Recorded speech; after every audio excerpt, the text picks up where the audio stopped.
살기로 했네. 주님 뜻대로 살기로 했네. 주님 뜻대로. 어리석도다 갈라디아 사람들아.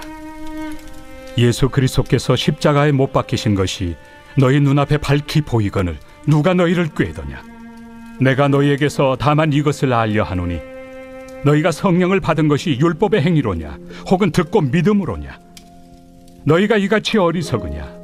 성령으로 시작하였다가 이제는 육체로 마치겠느냐. 너희가 이같이 많은 괴로움을 헛되이 받았느냐. 과연 헛되냐. 너희에게 성령을 주시고 너희 가운데서 능력을 행하시는 이의 일이 율법의 행위에서냐 혹은 듣고 믿음에서냐. 아브라함이 하나님을 믿음에 그것을 그에게 의로 정하셨다 함과 같으니라. 그런즉 믿음으로 말미암은 자들은 아브라함의 자손인 줄 알지어다. 또 하나님이 이방을 믿음으로 말미암아 의로 정하실 것을 성경이 미리 알고 먼저 아브라함에게 복음을 전하되 모든 이방인이 너로 말미암아 복을 받으리라 하였느니라. 그러므로 믿음으로 말미암은 자는 믿음이 있는 아브라함과 함께 복을 받느니라. 인생오화라는 책이 있습니다. 이 책은 세상이 어지럽고 혼란스러워지자 하나님께서 천사를 보내셔서 지상에 있는 어리석은 영혼들을 모두 자루에 담아 데려오라. 내가 그들을 지혜로운 영혼으로 바로잡아 다시 세상에 내려보내리라 라고 말씀하시는 장면으로 시작하는데요. 문제는 세상에 어리석은 사람들이 너무 많았다라는 데 있었습니다. 그래서 하루는 천사가 그들을 자루에 넣어오다가 그만 그 자루가 터져버리는 사고가 나게 되는데요. 그 바람에 어리석은 영혼들이 폴란드 헤움이라는 마을에 떨어지게 되었습니다. 이 책은 그들이 그 한 마을에 모여 살면서 내리는 여러 가지 어리석은 결정들을 우화의 형식을 빌려서 전해주고 있는데요. 그 가운데 헤시게를 해에게 보여주지 않는 이유라는 제목의 이야기가 있습니다. 마을 의회 대표가 다른 도시를 방문했다가 거기에 설치되어 있는 헤시게를 보고 큰 감명을 받고 우리 마을에도 설치하자라고 제안하게 되는데요. 모두가 좋은 생각이라고 거기에 찬성하게 됩니다.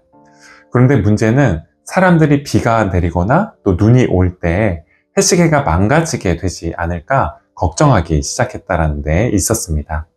그래서 결국 마을 회의를 열어서 여러 날 토론 끝에 다음과 같은 결정을 내리게 되는데요.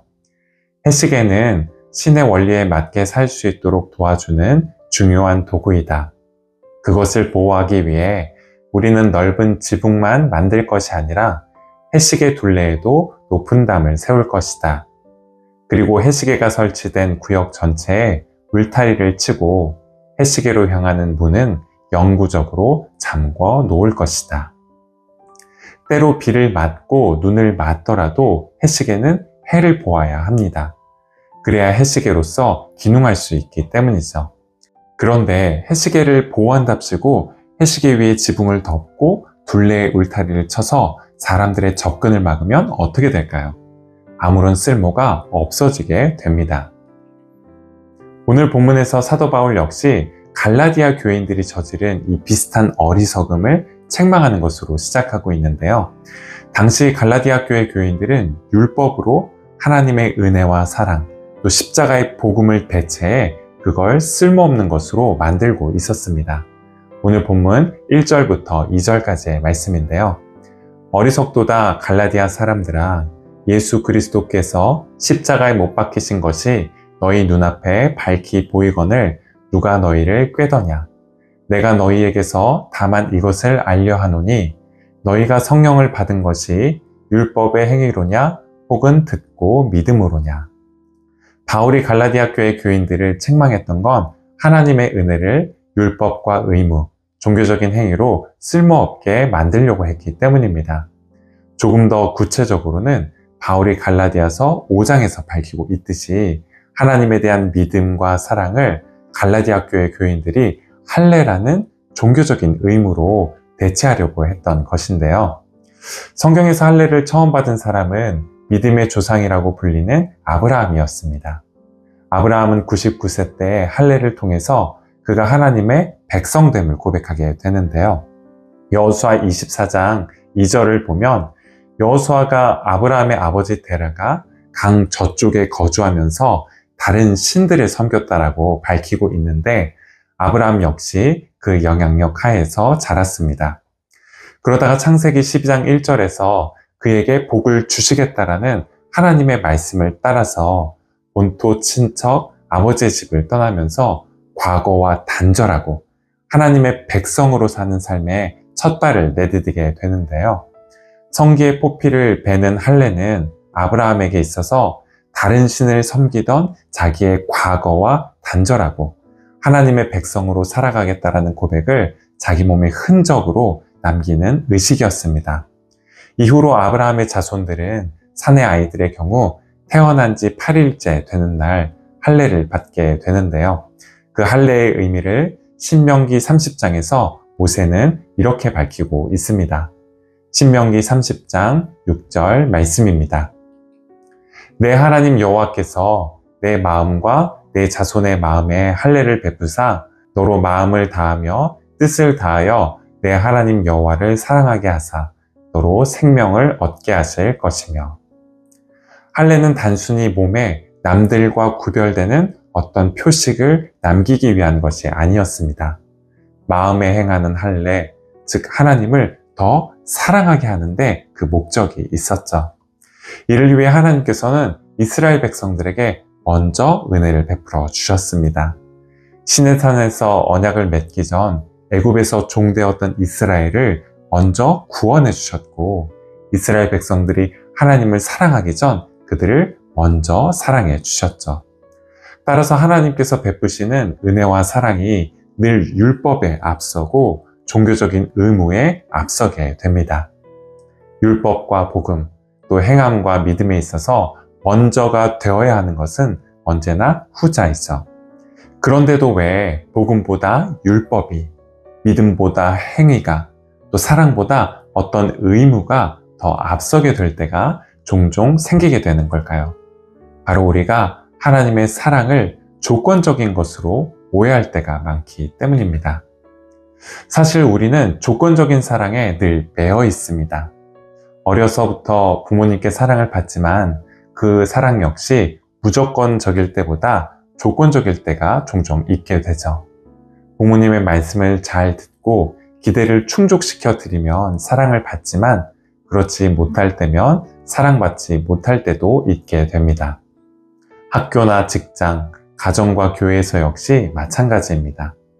학교에서 성적이 뛰어나거나 직장에서 업무 수행 능력이 탁월할 때, 또 가족들을 잘 섬기거나 헌신적으로 교회에서 여러 가지 사역을 감당할 때 좋은 학생, 좋은 동료, 좋은 남편과 아내, 좋은 성도라는 평가를 받게 되지만 그렇지 못할 때에는 종종 반대 평가를 받게 되곤 하죠.